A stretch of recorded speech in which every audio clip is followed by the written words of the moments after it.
नमस्कार। मैं महिमा आज आपको सुनाऊंगी मुंशी प्रेमचंद जी की एक बहुत ही खूबसूरत कहानी जिसका शीर्षक है आभूषण। दोस्तों, आज जो कहानी मैं आपको सुनाने जा रही हूँ उसमें प्रेमचंद जी ने बहुत ही अच्छी सीख दी है। यदि हमने अपनी लाइफ में ये सीख अपना ली तो हमारा जीवन ही बदल जाएगा। अगर आप चाहते हैं कि इस कहानी से आपके अपने भी कुछ सीखें और कुछ लाभ उठाएं तो उन्हें भी ये ज़रूर शेयर कीजिएगा। अगर आप चैनल पर नए हैं तो लाइक, शेयर और सब्सक्राइब कर लीजिए और कहानी को अंत तक जरूर सुनिएगा। तो आइए बिना किसी देरी के कहानी शुरू करते हैं। आभूषणों की निंदा करना हमारा उद्देश्य नहीं है। हम असहयोग का उत्पीड़न सह सकते हैं पर ललनाओं के निर्दय घातक बागवानों को ओढ़ नहीं सकते। तो भी इतना अवश्य कहेंगे कि इस तृष्णा की पूर्ति के लिए जितना त्याग किया जाता है उसका सदुपयोग करने से महान पद प्राप्त हो सकता है। यद्यपि हमने किसी रूपहीना महिला को आभूषणों की सजावट से रूपवती होते हुए नहीं देखा, तथापि हम यह भी मान लेते हैं कि रूप के लिए आभूषणों की उतनी ही जरूरत है जितनी घर के लिए दीपक की। किंतु शारीरिक शोभा के लिए हम तन को कितना मलिन, चित्त को कितना अशांत और आत्मा को कितना कलुषित बना लेते हैं, इसका हमें कदाचित ज्ञान ही नहीं होता। इस दीपक की ज्योति में आंखें धुंधली हो जाती हैं। यह चमक दमक कितनी ईर्ष्या, कितनी द्वेष, कितनी प्रतिस्पर्धा, कितनी दुश्चिंता और कितनी दुराशा का कारण है। इसकी केवल कल्पना से ही रोंगटे खड़े हो जाते हैं। इन्हें भूषण नहीं दूषण कहना अधिक उपयुक्त है। नहीं तो यह कब हो सकता था कि कोई नववधू पति के घर आने के तीसरे दिन अपने पति से कहती कि मेरे पिता ने तुम्हारे पल्ले बांधकर मुझे तो कुएं में ढकेल दिया। शीतला आज अपने गांव के ताल्लुकेदार कुंवर सुरेश सिंह की नवविवाहिता वधू को देखने गई थी। उसके सामने वह मंत्रमुग्ध सी हो गई। बहू के रूप लावण्य पर नहीं, उसके आभूषणों की जगमगाहट पर उसकी टकटकी लगी रही। और वह जब से लौटकर घर आई उसकी छाती पर सांप लौटता रहा। अंत को ज्यों ही उसका पति आया वह उस पर बरस पड़ी और दिल में भरा हुआ गुबार पूर्वोक्त शब्दों में निकल पड़ा। शीतला के पति का नाम बिमल सिंह था। उनके पुरखे किसी जमाने में इलाकेदार थे। इस गांव पर भी उन्हीं का 16वां आने अधिकार था। लेकिन अब इस घर की दशा हीन हो गई है। सुरेश सिंह के पिता जमींदारी के काम में दक्ष थे। बिमल सिंह का सब इलाका किसी न किसी प्रकार से उनके हाथ आ गया। बिमल के पास सवारी का टट्टू भी न था। उसे दिन में 2 बार भोजन भी मुश्किल से मिलता था। उधर सुरेश के पास हाथी, मोटर और कई घोड़े थे। 10-5 बाहर के आदमी नित्य द्वार पर पड़े रहते थे। पर इतनी विषमता होने पर भी दोनों भाइयों में भाईचारा निभाया जाता था। शादी ब्याह में, मुंडन छेदन में परस्पर आना जाना होता रहता था। सुरेश विद्या प्रेमी थे। हिंदुस्तान में ऊंची शिक्षा समाप्त करके वह यूरोप चले गए और सब लोगों की शंकाओं के विपरीत यहाँ से आर्य सभ्यता के परम भक्त बनकर लौटे। वहाँ के जड़वाद, कृत्रिम भोग लिप्सा और अमानुषिक मंदाता ने उनकी आंखें खोल दी थीं। पहले वह घर वालों के बहुत जोर देने पर भी विवाह करने को राजी नहीं हुए थे। लड़की से पूर्व परिचय हुए बिना प्रणय नहीं कर सकते थे। पर यूरोप से लौटने पर उनके वैवाहिक विचारों में बहुत बड़ा परिवर्तन हो गया। उन्होंने उसी पहले की कन्या से बिना उसके आचार विचार जाने हुए विवाह कर लिया। अब वह विवाह को प्रेम का बंधन नहीं, धर्म का बंधन समझते थे। उसी सौभाग्यवती वधू को देखने के लिए आज शीतला अपनी सास के साथ सुरेश के घर गई थी।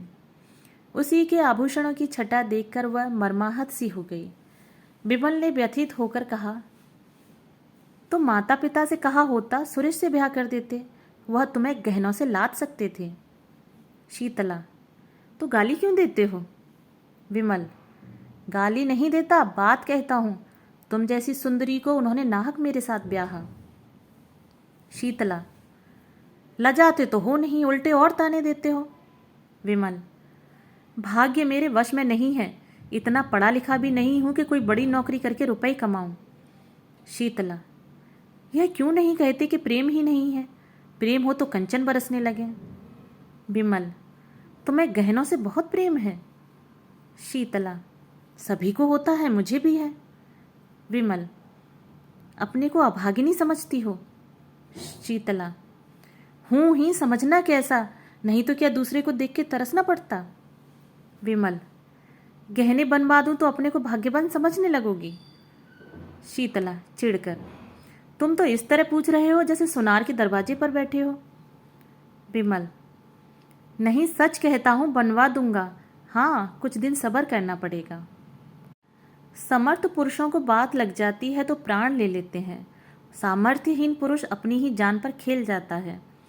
विमल सिंह ने घर से निकल जाने की ठानी। निश्चय किया, या तो इसे गहनों से लाद ही दूंगा या वैधव्य शोक से, या तो आभूषण ही पहनेगी या सिंदूर को भी तरसेगी। दिन भर वह चिंता में डूबा पड़ा रहा। शीतला को उसने प्रेम से संतुष्ट करना चाहा था। आज अनुभव हुआ कि नारी का हृदय प्रेम पास से नहीं बंधता, कंचन के पास से ही बन सकता है। पहर रात जाते जाते वह घर से चल खड़ा हुआ। पीछे फिर कर कभी नहीं देखा। ज्ञान से जागे हुए विराग में चाहे मोह का संस्कार हो, पर नैराश्य से जागा हुआ विराग अचल होता है। प्रकाश में इधर की वस्तुओं को देखकर मन विचलित हो सकता है, पर अंधकार में किसका साहस है जो लीक से जो भर हट सके। विमल के पास विद्या न थी, कला कौशल भी न था। उसे केवल अपने कठिन परिश्रम और कठिन आत्मत्याग ही का आधार था। वह पहले कलकत्ता गया। वहाँ कुछ दिन तक एक सेठ की आगवानी करता रहा। वहाँ जो सुन पाया कि रंगून में मजदूरी अच्छी मिलती है तो वह रंगून जा पहुँचा और बंदर पर माल चढ़ाने उतारने का काम करने लगा। कुछ तो कठिन श्रम, कुछ खाने पीने के असंयम और कुछ जलवायु की खराबी के कारण वह बीमार हो गया। शरीर दुर्बल हो गया, मुख की कांति जाती रही। फिर भी उससे ज़्यादा मेहनती मजदूर बंदर पर दूसरा न था। और मजदूर थे, पर यह मजदूर तपस्वी था। मन में जो कुछ ठान लिया उसे पूरा करना उसके जीवन का एकमात्र उद्देश्य था। उसने घर को अपना कोई समाचार न भेजा। अपने मन से तर्क किया, घर में कौन मेरा हितु है, गहनों के सामने मुझे कौन पूछता है। उसकी बुद्धि यह रहस्य समझने में असमर्थ थी कि आभूषणों की लालसा रहने पर भी प्रणय का पालन किया जा सकता है। और मजदूर प्रातःकाल सेर और मिठाई खाकर जलपान करते थे। दिन भर दम दम भर पर गांजे, चरस और तमाकू के दम लगाते थे। अवकाश पाते तो बाजार की सैर करते थे। कितनों ही को शराब का भी शौक था। पैसों के बदले रुपए कमाते थे तो पैसों की जगह रुपए खर्च भी कर डालते थे। किसी के देह पर साबुत कपड़े न थे, पर विमल उन गिनती के 2-4 मजदूरों में था जो संयम से रहते थे, जिनके जीवन का उद्देश्य खा पी कर मर जाने के सिवा कुछ और भी था। थोड़े ही दिनों में उसके पास थोड़ी सी संपत्ति हो गई। धन के साथ और मजदूरों पर दबाव भी बढ़ने लगा। यह प्रायः सभी जानते थे कि विमल जाति का कुलीन ठाकुर है। सब ठाकुर ही कहकर उसे पुकारते थे। संयम और आचार सम्मान सिद्धि के मंत्र हैं। विमल मजदूरों का नेता और महाजन हो गया। विमल को रंगून में काम करते हुए 3 वर्ष हो चुके थे। संध्या हो गई थी। वह कई मजदूरों के साथ समुद्र के किनारे बैठा बातें कर रहा था। एक मजदूर ने, यहाँ सभी स्त्रियां निठुर होती हैं, कहा, बेचारा झींगुर 10 बरस से उसी बर्मी स्त्री के साथ रहता था। कोई अपनी ब्याही जोरू से भी इतना प्रेम न करता होगा। उस पर इतना विश्वास करता था कि जो कुछ भी कमाता सो उसके हाथ में रख देता था। 3 लड़के थे। अभी कल तक दोनों साथ साथ खाकर लेटे थे। न कोई लड़ाई न बातचीत। रात को औरत न जाने कहाँ चली गई, लड़कों को छोड़ गई। बेचारा झिंगुर रो रहा है। सबसे बड़ी मुश्किल तो छोटे बच्चे की है। अभी कुल 6 महीने का है। कैसे जिएगा भगवान ही जाने। विमल सिंह ने गंभीर भाव से कहा, गहने बनवाता था कि नहीं? मजदूर, रुपए पैसे तो औरत ही के हाथ में थे। गहने बनवाती उसका हाथ कौन पकड़ता? दूसरे मजदूर ने कहा, गहनों से तो लदी हुई थी, जिधर से निकल जाती थी छम छम की आवाज़ से कान भर जाते थे। विमल, जब गहने बनवाने पर भी निठुराई की तो यही करना पड़ेगा। यह जाति ही बेवफा होती है। इतने में एक आदमी आकर विमल सिंह से बोला, चौधरी, अभी मुझे एक सिपाही मिला था। वह तुम्हारा नाम, गांव और बाप का नाम पूछ रहा था। कोई बाबू सुरेश हैं? विमल ने सशंक होकर कहा, हाँ हैं तो। मेरे गांव के इलाकेदार और बिरादरी के भाई हैं। आदमी, उन्होंने थाने में कोई नोटिस छपवाया है कि जो विमल सिंह का पता लगावेगा उसे 1000 रुपये का इनाम मिलेगा। विमल, तो तुमने सिपाही को सब कुछ ठीक ठीक बता दिया? आदमी, चौधरी, मैं कोई गंवार हूँ? क्या समझ गया कुछ दाल में काला है नहीं? तो कोई इतने रुपए क्यों खर्च करता? मैंने कह दिया कि उनका नाम विमल सिंह नहीं, जसोदा पांडे है। बाप का नाम सुक्खू बताया और घर जिला झांसी में। पूछने लगा, यहाँ कितने दिन से रहता है? मैंने कहा, कोई 10 साल से। तब कुछ सोचकर चला गया। सुरेश बाबू से, तुमसे कोई अदावत है क्या चौधरी? विमल, अदावत तो नहीं थी, मगर कौन जाने उनकी नीयत बिगड़ गई हो। मुझ पर कोई अपराध लगाकर मेरी जगह ज़मीन पर हाथ बढ़ाना चाहते हो। तुमने बड़ा अच्छा किया कि सिपाही को उड़नझाई बताई। आदमी, मुझसे कहता था कि ठीक ठीक बता दो तो 50 रुपये तुम्हें भी दिला दूँ। मैंने सोचा आप तो 1000 की गठरी मारेगा और मुझे 50 रुपये दिलाने को कहता है। फटकार बता दी। एक मजदूर, मगर जो 200 रुपये देने का कहता था तुम सब ठीक ठीक नाम ठिकाना बता देते, क्यों? धत तेरे लालची की। आदमी लज्जित होकर, 200 रुपये नहीं 2000 रुपये भी देता तो न बताता। मुझे ऐसा विश्वासघात करने वाला मत समझो, जब जी चाहे परख लो। मजदूरों में यों वाद विवाद होता ही रहा। विमल आकर अपनी कोठरी में लेट गया। वह सोचने लगा, अब क्या करूं? जब सुरेश जैसे सज्जन की नीयत बदल गई तो अब किसका भरोसा करूं? नहीं, अब बिना घर गए काम नहीं चलेगा। कुछ दिन और न गया तो फिर कहीं का न होऊंगा। 2 साल और रह जाता तो पास में पूरे 5000 रुपये हो जाते। शीतला की इच्छा कुछ पूरी हो जाती। अभी तो सब मिलाकर 3000 रुपये ही होंगे। इतने में उसकी अभिलाषा न पूरी होगी। खैर, अभी चलूँ, 6 महीने में फिर लौट आऊँगा। अपनी जायदाद तो बच जाएगी। नहीं, 6 महीने तक रहने का क्या है, आने जाने का 1 महीना लग जाएगा। घर में 15 दिन से ज़्यादा न रहूँगा। वहाँ कौन पूछता है आऊँ या रहूँ या मरूँ जीऊँ, वहाँ तो गहनों से प्रेम है। इस तरह मन में निश्चय करके वह दूसरे दिन रंगून से चल पड़ा। संसार कहता है कि गुड़ के सामने रूप की कोई हस्ती नहीं। हमारे नीति शास्त्र के आचार्यों का भी यही कथन है, पर वास्तव में यह कितना भ्रम मूलक है। कुंवर सुरेश सिंह की नववधू मंगला कुमारी गृह कार्य में निपुण, पति के इशारे पर प्राण देने वाली अत्यंत विचारशीला, मधुभाषिणी और धर्मभीरू स्त्री थी, पर सौंदर्य विहीन होने के कारण पति की आंखों में कांटे के समान खटकती थी। सुरेश सिंह बात बात पर उस पर झुंझलाते, पर घड़ी भर में पश्चाताप के वशीभूत होकर उससे क्षमा मांगते, किंतु दूसरे ही दिन वही कुत्सित व्यापार शुरू हो जाता। विपत्ति यह थी कि उनके आचरण अन्य रईसों की भांति भ्रष्ट न थे।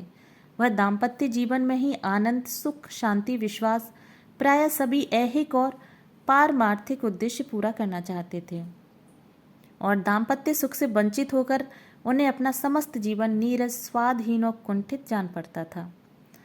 फल यह हुआ कि मंगला को अपने ऊपर विश्वास न रहा। वह अपने मन से कोई काम करते हुए डरती कि स्वामी नाराज होंगे। स्वामी को खुश रखने के लिए अपनी भूलों को छिपाती, बहाने करती, झूठ बोलती। नौकरों को अपराध लगाकर आत्मरक्षा करना चाहती। पति को प्रसन्न रखने के लिए उसने अपने गुणों की, अपनी आत्मा की अवहेलना की, पर उठने के बदले वह पति की नज़रों से गिरती ही गई।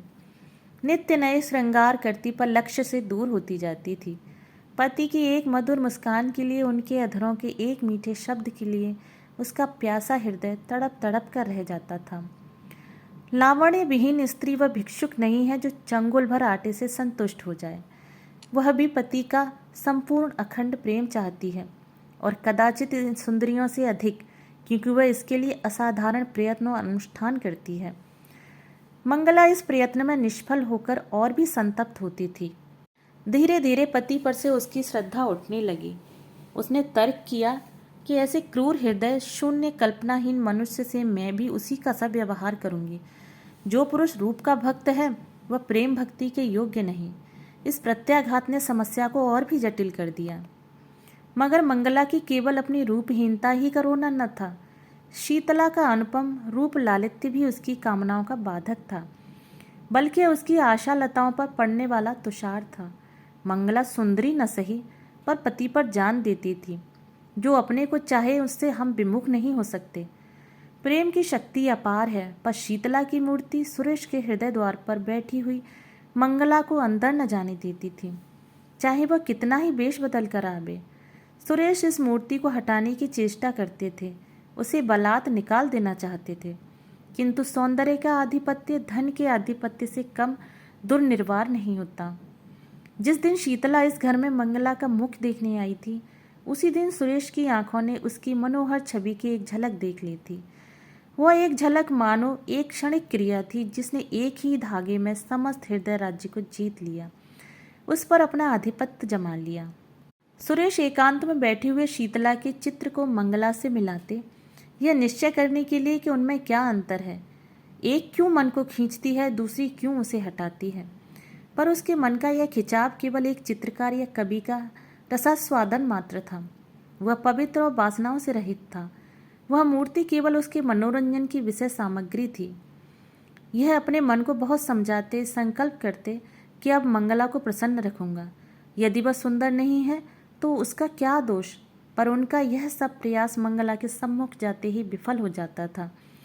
वह बड़ी सूक्ष्म दृष्टि से मंगला के मन में बदलते हुए भावों को देखते थे, पर एक पक्षाघात पीड़ित मनुष्य की भांति घी के घड़े को लुढ़कते देखकर भी रोकने का कोई उपाय न कर सकते थे। परिणाम क्या होगा यह सोचने का उन्हें साहस ही न होता था। पर जब मंगला ने अंत को बात बात में उनकी तीव्र आलोचना शुरू कर दिया, वह उनसे उद्दंडता का व्यवहार करने लगी, तो उसके प्रति उनका वह उतना सौहार्द भी विलुप्त हो गया। घर में आना जाना छोड़ दिया। एक दिन संध्या के समय बड़ी गर्मी थी। पंखा झलने से आग और भी दहकती थी। कोई सैर करने बगीचों में भी न जाता था। पसीने की भांति शरीर में सारी स्फूर्ति बह गई थी। जो जहाँ था वहीं मुर्दा सा पड़ा था। आग से सेंके हुए मृदंग की भांति लोगों के स्वर कर्कश हो गए थे। साधारण बातचीत में भी लोग उत्तेजित हो जाते थे, जैसे साधारण संघर्षण से वन के वृक्ष जल उठते हैं। सुरेश सिंह कभी 4 कदम टहलते थे, फिर हाँप कर बैठ जाते थे। नौकरों पर झुंझला रहे थे कि जल्द जल्द छिड़काव क्यों नहीं करते। सहसा उन्हें अंदर से गाने की आवाज़ सुनाई दी। चौंके, फिर क्रोध आया। मधुर गान कानों को अप्रिय जान पड़ा। यह क्या भी वक्त की शहनाई है। यहाँ गर्मी के मारे दम निकल रहा है और इन सबको गानों की सूझी है। मंगला ने बुलाया होगा और क्या। लोग नाहक कहते हैं कि स्त्रियों का जीवन का आधार प्रेम है। उनके जीवन का आधार वही भोजन, निद्रा, राग रंग, आमोद प्रेम है जो समस्त प्राणियों का है। घंटे भर तो सुन चुका, यह गीत कभी बंद होगा भी या नहीं। सब व्यर्थ में गला फाड़ फाड़ कर चिल्ला रही हैं। अंत को न रहा गया। जनान खाने में आकर बोले, यह तुम लोगों ने क्या कांव कांव मचा रखी है। यह गाने बजाने का कौन सा समय है। बाहर बैठना मुश्किल हो गया। सन्नाटा छा गया, जैसे शोरगुल मचाने वाले बालकों में मास्टर पहुंच जाए। सभी ने सिर झुका लिया और सिमट गईं। मंगला तुरंत उठकर सामने वाले कमरे में चली गई।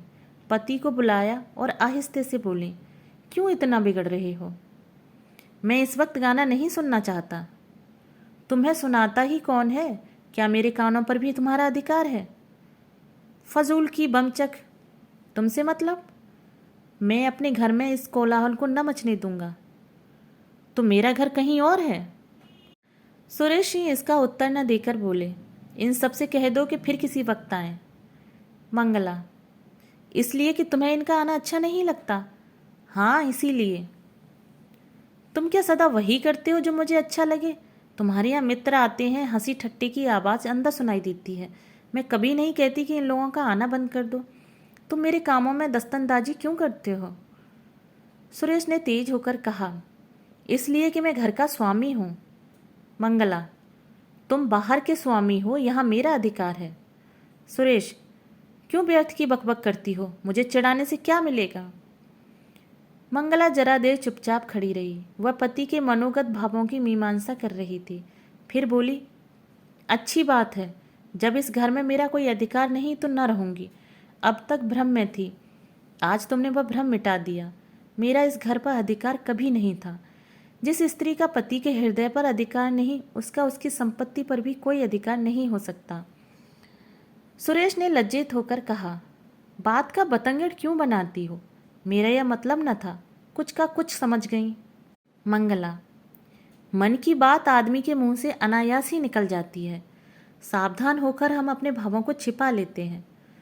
सुरेश को अपनी असज्जनता पर दुख तो हुआ, पर इस भय से कि मैं उसे जितना ही मनाऊंगा उतना ही और भी जली कटी सुनाएगी, उसे वहीं छोड़कर बाहर चले आए। प्रातःकाल ठंडी हवा चल रही थी। सुरेश खुमारी में पड़े हुए स्वप्न देख रहे थे कि मंगला सामने से चली आ रही है। चौंक पड़े। देखा, द्वार पर सचमुच मंगला खड़ी है। घर की नौकरानियां आंचल से आंखें पोंछ रही हैं। कई नौकर आसपास खड़े हैं। सभी की आंखें सजल और मुख उदास है, मानो बहू विदा हो रही है। सुरेश समझ गए कि मंगला को कल की बात लग गई, पर उन्होंने उठकर कुछ पूछने की, मनाने की या समझाने की चेष्टा नहीं की। यह मेरा अपमान कर रही है, मेरा सिर नीचा कर रही है। जहाँ चाहे वहाँ जाए, मुझसे कोई मतलब नहीं। यूं बिना कुछ पूछे गाछे चले जाने का अर्थ यह है कि मैं इसका कोई नहीं, फिर मैं इसे रोकने वाला कौन।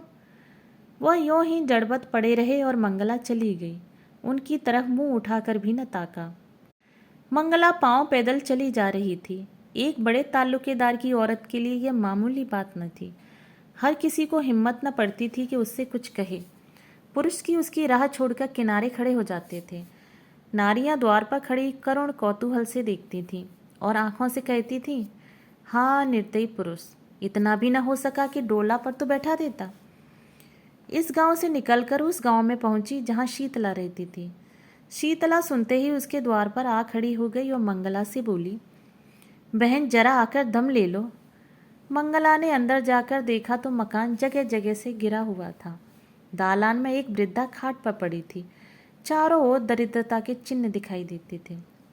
शीतला ने पूछा, यह क्या हुआ? मंगला, जो भाग्य में लिखा था। शीतला, कुंवर जी ने कुछ कहा सुना था? मंगला, मुंह से कुछ न कहने पर भी तो मन की बात छिपी नहीं रहती। शीतला, अरे तो क्या अब यहाँ तक नौबत आ गई? दुख की अंतिम दशा संकोचहीन होती है, मंगला ने कहा। चाहती तो अब भी पड़ी रहती, उसी घर में जीवन कट जाता, पर जहाँ प्रेम नहीं, पूछ नहीं, मान नहीं, वहाँ अब नहीं रह सकती। शीतला, तुम्हारा मैका कहाँ है? मंगला, मैके कौन मुंह लेकर जाऊंगी? शीतला, तब कहाँ जाओगी? मंगला, ईश्वर के दरबार में पूछूंगी कि तुमने मुझे सुंदरता क्यों नहीं दी, बदसूरत क्यों बनाया। बहन, स्त्री के लिए इससे अधिक दुर्भाग्य की बात नहीं कि वह रूपहीन हो। शायद पहले जन्म की पिशाचिनियां ही बदसूरत औरतें होती हैं। रूप से प्रेम मिलता है और प्रेम से दुर्लभ कोई वस्तु नहीं है। यह कहकर मंगला उठ खड़ी हुई। शीतला ने उसे रोका नहीं। सोचा, इसे क्या खिलाऊंगी? आज तो चूल्हा जलने की भी कोई आशा नहीं। उसके जाने के बाद वह देर तक बैठी सोचती रही कि मैं कैसी अभागिन हूँ। जिस प्रेम को न पाकर यह बेचारी जीवन को त्याग रही है, उसी प्रेम को मैंने पांव से ठुकरा दिया। इसे जेवर की क्या कमी थी?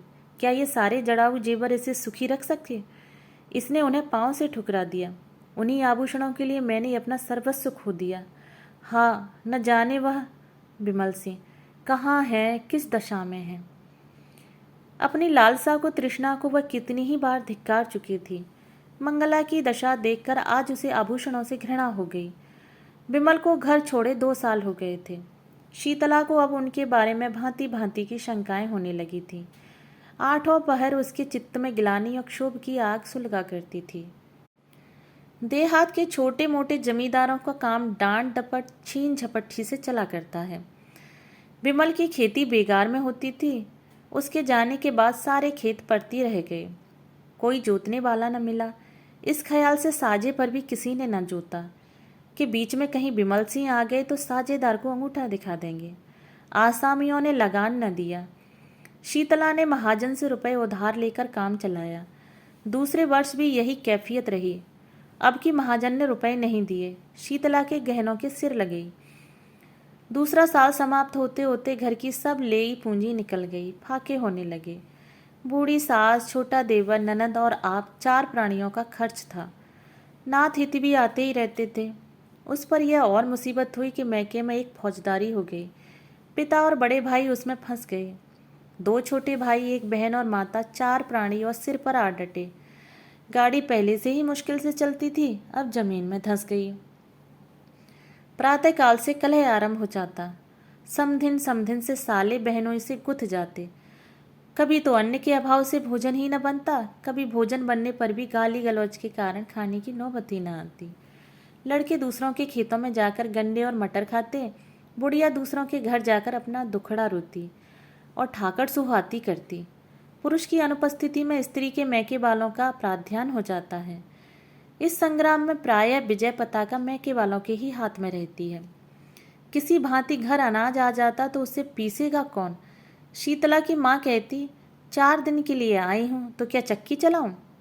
सास कहती, खाने की बेर तो बिल्ली की तरह लपकेंगी, पीसते क्यों जान निकलती है।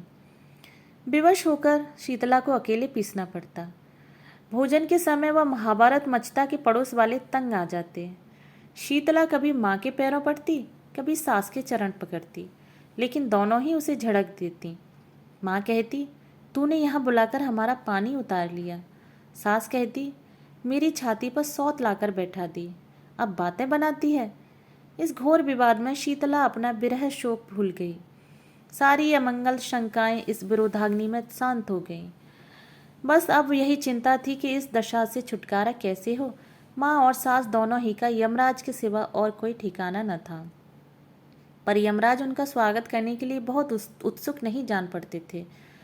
सैकड़ों उपाय सोचती, पर उस पथिक की भांति जो दिन भर चलकर भी अपने द्वार पर ही खड़ा हो, उसकी सोचने की शक्ति निश्चल हो जाती थी। एक दिन वह इसी नैराश्य की अवस्था में द्वार पर खड़ी थी। मुसीबत में, चित्त की उद्विग्नता में, इंतजार में द्वार से हमें प्रेम हो जाता है। सहसा उसने बाबू सुरेश सिंह को सामने से घोड़े पर जाते देखा। उनकी आंखें उसकी ओर फिरीं, आंखें मिल गईं। वह झिझक कर पीछे हट गई, किवाड़ बंद कर लिए। कुंवर साहब आगे बढ़ गए। शीतला को खेद हुआ कि उन्होंने मुझे देख लिया। मेरे सिर पर साड़ी फटी हुई थी, चारों तरफ उसमें पैबंद लगे हुए थे। वो अपने मन में न जाने क्या कहते होंगे। कुंवर साहब को गांव वालों से विमल सिंह के परिवार के कष्टों की खबर मिली थी। वह गुप्त रूप से उसकी कुछ सहायता करना चाहते थे, पर शीतला को देखते ही संकोच ने उन्हें ऐसा दबाया कि द्वार पर एक क्षण भी न रुक सके।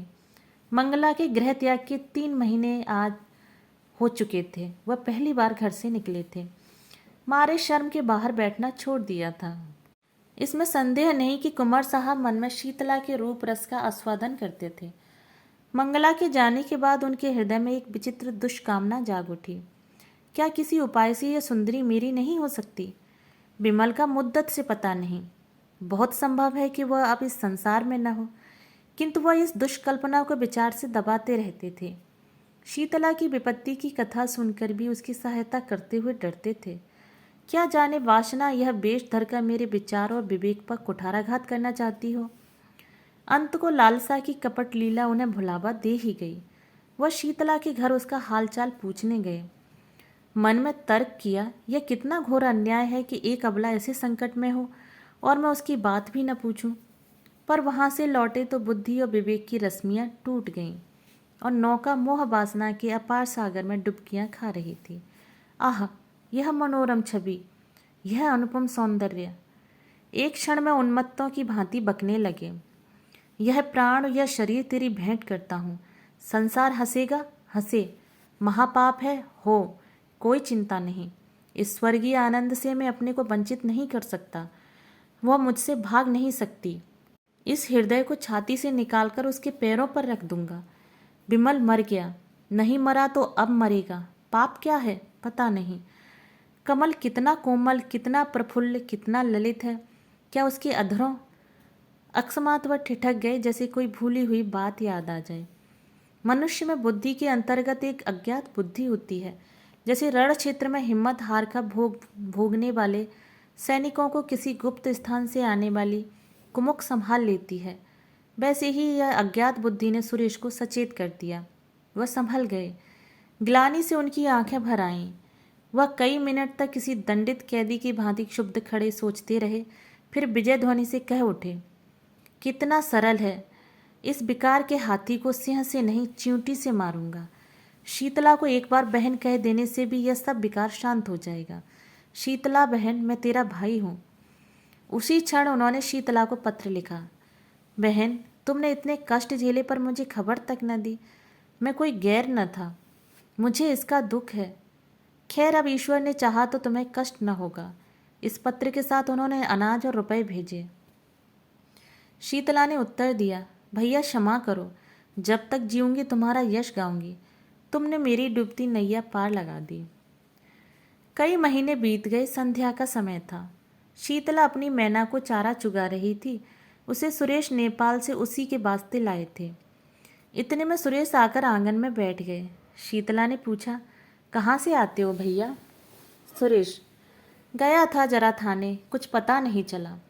रंगून में पहले कुछ पता मिला था, बात को मालूम हुआ कि वह कोई और आदमी है।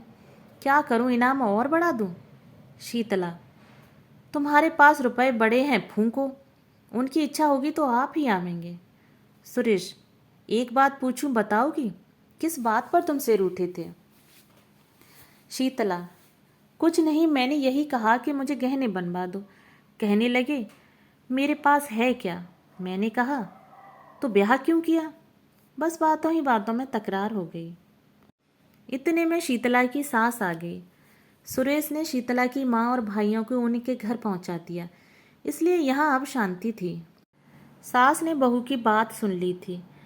कर्कश स्वर में बोली, बेटा तुमसे क्या पर्दा है? यह महारानी देखने ही को गुलाब की फूल है, अंदर सब कांटे हैं। यह अपने बनाव सिंगार के आगे विमल की बात ही न पूछती थी। बेचारा इस पर जान देता था, पर इसका मुंह ही सीधा न होता था। प्रेम तो उसे छूकर ही नहीं गया। अंत को उसे देश से निकालकर इसने दम लिया। शीतला ने रुष्ट होकर कहा, क्या वही अनोखे धन कमाने घर से निकले हैं? देश विदेश जाना मर्दों का काम ही है। सुरेश, यूरोप में तो धन भोग के सिवा स्त्री पुरुष में कोई संबंध ही नहीं होता। बहन ने यूरोप में जन्म लिया होता तो हीरे जवाहर से जगमगाती होती। शीतला, अब तुम ईश्वर से यही कहना कि सुंदरता देते हो तो यूरोप में जन्म दो। शीतला ने व्यथित होकर कहा, जिनके भाग्य में लिखा है वे यहीं सोने से लदी हुई हैं। मेरी भांति सभी के कर्म थोड़े ही फूट गए हैं। सुरेश सिंह को ऐसा जान पड़ा कि शीतला की मुख कांति मलिन हो गई है। पति वियोग में भी गहनों के लिए इतनी लालायत है। बोले, अच्छा मैं तुम्हें गहने बनवा दूंगा। यह बाकी कुछ अपमान सूचक स्वर में कहा गया था, पर शीतला की आंखें आनंद से सजल हो आईं। उसके हृदय नेत्रों के सामने मंगला के रत्न जटित आभूषणों का चित्र खिंच गया। उसने कृतज्ञतापूर्ण दृष्टि से सुरेश को देखा। मुंह से कुछ न बोली, पर उसका प्रत्येक अंग कह रहा था कि मैं तुम्हारी हूँ। कोयल की आम की डालियों पर बैठकर मछली शीतल निर्मल जल में क्रीड़ा करके और मृग शावक विस्तृत हरियालियों में छलांगे भरकर इतने प्रसन्न नहीं होते जितना मंगला के आभूषणों को पहनकर शीतला प्रसन्न हो रही है। उसके पैर जमीन पर नहीं पड़ते। वह दिन भर आईने के सामने खड़ी रहती है, कभी केशों को संवारती है, कभी सुरमा लगाती है। कोहरा फट गया है और निर्मल स्वच्छ चांदनी निकल आई है। वह घर का एक तिनका भी नहीं उठाती। उसके स्वभाव में एक विचित्र गर्व का संचार हो गया है। लेकिन श्रृंगार क्या है? सोई हुई कामवासना को जगाने का घोर नाद, उद्दीपन का मंत्र। शीतला जब नख शिक से सजकर बैठती है तो उसे प्रबल इच्छा होती है कि मुझे कोई देखे। वह द्वार पर आकर खड़ी हो जाती है। गांव की स्त्रियों की प्रशंसा से उसे संतोष नहीं होता। गांव के पुरुषों को वह श्रृंगार रस विहीन समझती है, इसलिए सुरेश सिंह को बुलाती है। पहले वह दिन में एक बार आ जाते थे, अब शीतला के बहुत अनुनय विनय करने पर भी नहीं आते। पहर रात गई थी, घरों के दीपक बुझ चुके थे। शीतला के घर में दीपक जल रहा था।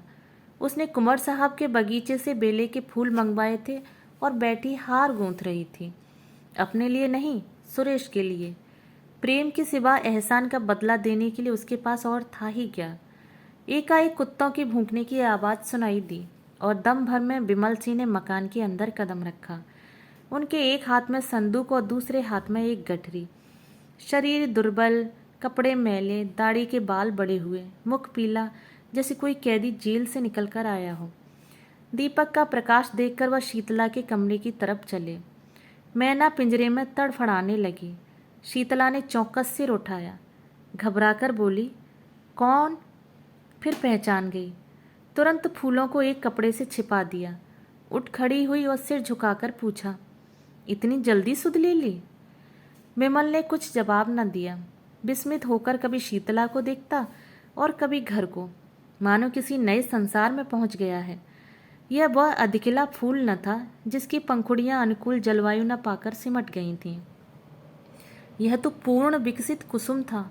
ओस के जल कणों से जगमगाता और वायु के झोंकों से लहराता हुआ। विमल उसकी सुंदरता पर पहले भी मुग्ध था, पर यह ज्योति वह अग्नि ज्वाला थी जिससे हृदय में ताप और आंखों में जलन होती थी। ये आभूषण, ये वस्त्र, यह सजावट। उसके सिर में एक बार चक्कर सा आ गया, जमीन पर बैठ गया। इस सूर्यमुखी के सामने बैठते हुए उसे लज्जा आती थी। शीतला अभी तक स्तंभित खड़ी थी। वह पानी लाने नहीं दौड़ी, उसने पति के चरण नहीं धोए, उसको पंखा तक नहीं झला। हतबुद्धि सी हो गई थी। उसने कल्पनाओं की कैसी सुरम्य वाटिका लगाई थी, उस पर तुषार पड़ गया। वास्तव में इस मलिन बदन अर्धनग्न पुरुष से उसे घृणा हो रही थी। यह घर का जमींदार विमल न था, वह मजदूर हो गया था। मोटा काम मुखाकृति पर असर डाले बिना नहीं रहता। मजदूर सुंदर वस्त्रों में भी मजदूर ही रहता है। सहसा विमल की माँ चौंकी। शीतला के कमरे में आई तो विमल को देखते ही मातृ स्नेह से बेहबल होकर उसे छाती से लगा लिया। विमल ने उसके चरणों पर सिर रखा। उसकी आंखों से आंसुओं की गरम गरम बूंदें निकल रही थीं। माँ पुलकित हो रही थी, मुख से बात न निकलती थी। एक क्षण में विमल ने कहा, अम्मा। कंठ ध्वनि ने उसका आशय प्रकट कर दिया। माँ ने प्रश्न समझकर कहा, नहीं बेटा, यह बात नहीं है। विमल, यह देखता क्या हूँ? माँ, स्वभाव ही ऐसा है तो कोई क्या करे। विमल, सुरेश ने मेरा हुलिया क्यों लिखाया था? माँ, तुम्हारी खोज के लिए। उन्होंने दया न की होती तो आज घर में किसी को जीता न पाते। विमल, बहुत अच्छा होता। शीतला ने ताने से कहा, अपनी ओर से तुमने सबको मार ही डाला था, फूलों की सेज नहीं बिछा गए थे। विमल, अब तो फूलों की सेज ही बिछी हुई देखता हूँ। शीतला, तुम किसी के भाग्य के विधाता हो? विमल सिंह उठकर क्रोध से कांपता हुआ बोला, अम्मा, मुझे यहाँ से ले चलो। मैं इस पिशाचिनी का मुंह नहीं देखना चाहता। मेरी आंखों से खून उतरता चला जाता है। मैंने इस कुल कलंकिनी के लिए 3 साल तक जो कठिन तपस्या की है, उससे ईश्वर मिल जाता, पर इसे न पा सका। यह कहकर वह कमरे से निकल आया और माँ के कमरे में लेट रहा। माँ ने तुरंत उसका मुंह और हाथ पैर धुलाए। वह चूल्हा जलाकर पूरियां पकाने लगी। साथ साथ घर की विपत्ति कथा भी कहती जाती थी। विमल के हृदय में सुरेश के प्रति जो क्रोधाग्नि प्रज्वलित हो रही थी वह शांत हो गई, लेकिन हृदय दाह ने रक्त दाह का रूप धारण किया। जोर का बुखार चढ़ाया। लंबी यात्रा की थकान और कष्ट तो था ही, बरसों के कठिन श्रम और तप के बाद यह मानसिक संताप और भी दुस्सह हो गया। सारी रात वह अचेत पड़ा रहा। माँ बैठी पंखा झलती और रोती थी। दूसरे दिन भी वह बेहोश पड़ा रहा। शीतला उसके पास एक क्षण के लिए भी न आई। इन्होंने मुझे कौन से सोने के कौर खिला दिए जो इनकी धौंस सहूं। यहाँ तो जैसे कंटा कर रहे हैं, वैसे रहें विदेश। किसी की फूटी कौड़ी नहीं जानती। बहुत ताप दिखाकर तो गए थे, क्या लाद लाए। संध्या के समय सुरेश को खबर मिली, तुरंत दौड़े आए। आज 2 महीने के बाद उन्होंने उस घर में कदम रखा। विमल ने आंखें खोली, पहचान गया। आंखों से आंसू बहने लगे। सुरेश के मुखार बिंद पर दया की ज्योति झलक रही थी। विमल ने उसके बारे में जो अनुचित संदेह किया, उसके लिए वह अपने को धिक्कार रहा था। शीतला ने ज्यों ही सुना कि सुरेश सिंह आए हैं, तुरंत शीशे के सामने गई, केश छिटका लिया और विपत्ति की मूर्ति बनी हुई विमल के कमरे में आई। कहाँ तो विमल की आंखें बंद थीं, मूर्छित सा पड़ा था। कहाँ शीतला के आते ही आंखें खुल गईं। अग्निमय नेत्रों से उसकी ओर देखकर बोला, अभी आई है? आज के तीसरे दिन आना। कुंवर साहब से उस दिन फिर भेंट हो जाएगी। शीतला उल्टे पांव चली गई। सुरेश पर घड़ों पानी पड़ गया। मन में सोचा, कितना रूप लावण्य है, पर कितना विषाक्त। हृदय की जगह केवल श्रृंगार लालसा।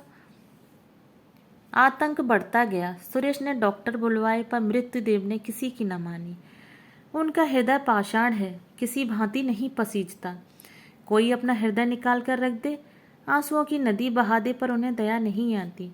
बसे हुए घर को उजाड़ना, लहराती हुई खेती को सुखाना उनका काम है। और उनकी निर्दयता कितनी विनोदमय है। यह नित्य नए रूप बदलते रहते हैं। कभी दामिनी बन जाते हैं तो कभी पुण्यमाला, कभी सिंह बन जाते हैं तो कभी सियार, कभी अग्नि के रूप में दिखाई देते हैं तो कभी जल के रूप में। तीसरे दिन पिछली रात को विमल की मानसिक पीड़ा और हृदय ताप का अंत हो गया। चोर दिन को कभी चोरी नहीं करता। यम के दूत प्रायः रात ही को सबकी नज़र बचाकर आते हैं और प्राण रत्न को चुरा कर ले जाते हैं। आकाश के फूल मुरझाए हुए थे, वृक्ष समूह स्थिर थे पर शोक में मग्न सिर झुकाए हुए। रात शोक का वह रूप है, रात मृत्यु का क्रीड़ा क्षेत्र है। उसी समय विमल के घर से आर्तनाद सुनाई दिया, वह नाद जिसे सुनने के लिए मृत्युदेव विकल रहते हैं। शीतला चौंक पड़ी और घबराई हुई मरण सैया की ओर चली। उसने मृतदेह पर निगाह डाली और भयभीत होकर एक पग पीछे हट गई। उसे जान पड़ा विमल सिंह उसकी ओर अत्यंत तीव्र दृष्टि से देख रहे हैं। बुझे हुए दीपक में उसे भयंकर ज्योति दिखाई पड़ी। वह मारे भय के वहां ठहर न सकी। द्वार से निकल ही रही थी कि सुरेश सिंह से भेंट हो गई। कातर स्वर में बोली, मुझे यहाँ डर लगता है। उसने चाहा कि रोती हुई उनके पैरों पर गिर पड़ूं, पर वह अलग हट गए। जब किसी पथिक को चलते चलते ज्ञात होता है कि मैं रास्ता भूल गया हूँ, तो वह सीधे रास्ते पर आने के लिए बड़े बेग से चलता है। झुंझलाता है कि मैं इतना असावधान क्यों हो गया। सुरेश भी अब शांति मार्ग पर आने के लिए विकल हो गए। मंगला की स्नेहमयी सेवाएं याद आने लगी। हृदय में वास्तविक सौंदर्योपासना का भाव उदय हुआ। उसमें कितना प्रेम, कितना त्याग, कितनी क्षमा थी। उसकी अतुल पति भक्ति को याद करके कभी कभी वह तड़प जाते। आह, मैंने घोर अत्याचार किया, ऐसे उज्जवल रत्न का आदर न किया। मैं यों ही जड़वत पड़ा रहा और मेरे सामने ही लक्ष्मी घर से निकल गई। मंगला ने चलते चलते शीतला से जो बातें कही वे उन्हें मालूम थी, पर उन बातों पर विश्वास न होता था। मंगला शांत प्रकृति की थी, पर इतनी उद्दंडता नहीं कर सकती। उसमें क्षमा थी, वह इतना विद्वेष नहीं कर सकती। उनका मन कहता था कि वह जीती है और कुशल से है। उसके मैके वालों को कई पत्र लिखे, पर वहाँ व्यंग और कटु वाक्यों के सिवा और क्या रखा था। अंत को उन्होंने लिखा, अब उस रत्न की खोज में स्वयं जाता हूँ, या तो लेकर ही आऊँगा या कहीं मुंह कालिक लगाकर डूब मरूंगा। इस पत्र का उत्तर आया, अच्छी बात है, जाइए, पर यहाँ से होते हुए जाइएगा। यहाँ से भी कोई आपके साथ चला जाएगा। सुरेश सिंह को इन शब्दों में आशा की झलक दिखाई दी। उसी दिन प्रस्थान कर दिया, किसी को साथ नहीं लिया। ससुराल में किसी ने उनका प्रेममय स्वागत नहीं किया। सभी के मुंह फूले हुए थे। ससुर जी ने तो उन्हें पति धर्म पर एक लंबा उपदेश दिया। रात को जब वह भोजन करके लेटे तो छोटी साली आकर बैठ गई। मुस्कराकर बोली, जीजा जी, कोई सुंदरी अपने रूपहीन पुरुष को छोड़ दे, उसका अपमान करे तो आप उसे क्या कहेंगे? सुरेश गंभीर स्वर में, कुटिला। साली, और ऐसे पुरुष को जो अपनी रूपहीन स्त्री को त्याग दे? सुरेश, पशु। साली, और जो पुरुष विद्वान हो? सुरेश, पिशाच। साली हंसकर, तो मैं भागती हूँ, मुझे आपसे डर लगता है। सुरेश, पिशाचों का प्रायश्चित भी तो स्वीकार हो जाता है। साली, शर्त यह है कि प्रायश्चित सच्चा हो। सुरेश, यह तो वो अंतर्यामी ही जान सकते हैं। साली, सच्चा होगा तो उसका फल भी अवश्य मिलेगा, मगर दीदी को लेकर इधर से ही लौटिएगा। सुरेश की आशा नौका फिर डगमगाई। गिड़गिड़ाकर बोले, प्रभा, ईश्वर के लिए मुझ पर दया करो, मैं बहुत दुखी हूँ। साल भर से ऐसा कोई दिन नहीं गया कि मैं रोकर न सोया हूँ। प्रभा ने उठकर कहा, अपने किए का क्या इलाज, जाती हूँ, आराम कीजिए। एक क्षण में मंगला की माता आकर बैठ गई और बोली, बेटा, तुमने तो बहुत पढ़ा लिखा है, देश विदेश घूम आए हो, सुंदर बनने की कोई दवा कहीं देखी है क्या? सुरेश ने विनयपूर्वक कहा, माता जी, अब ईश्वर के लिए और लज्जित न कीजिए। माता, तुमने तो मेरी प्यारी बेटी के प्राण ले लिए, मैं क्या तुम्हें लज्जित करने से भी गई? जी मैं तो था कि ऐसी ऐसी सुनाऊंगी कि तुम भी याद करोगे, पर मेहमान हो, क्या जलाऊं, आराम करो। सुरेश आशा और भय की दशा में करवटें बदलते रहे। एकाएक द्वार पर किसी ने धीरे से कहा, जाती क्यों नहीं, जागते तो हैं? किसी ने जवाब दिया, ला जाती है। सुरेश ने आवाज़ पहचानी। प्यासे को पानी मिल गया। एक क्षण में मंगला उनके सम्मुख आई और सिर झुकाकर खड़ी हो गई। सुरेश को उसके मुख पर एक अनूठी छवि दिखाई दी, जैसे कोई रोगी स्वास्थ्य लाभ कर चुका हो। रूप वही था, पर आंखें और थीं। कहानी सुनने के लिए धन्यवाद।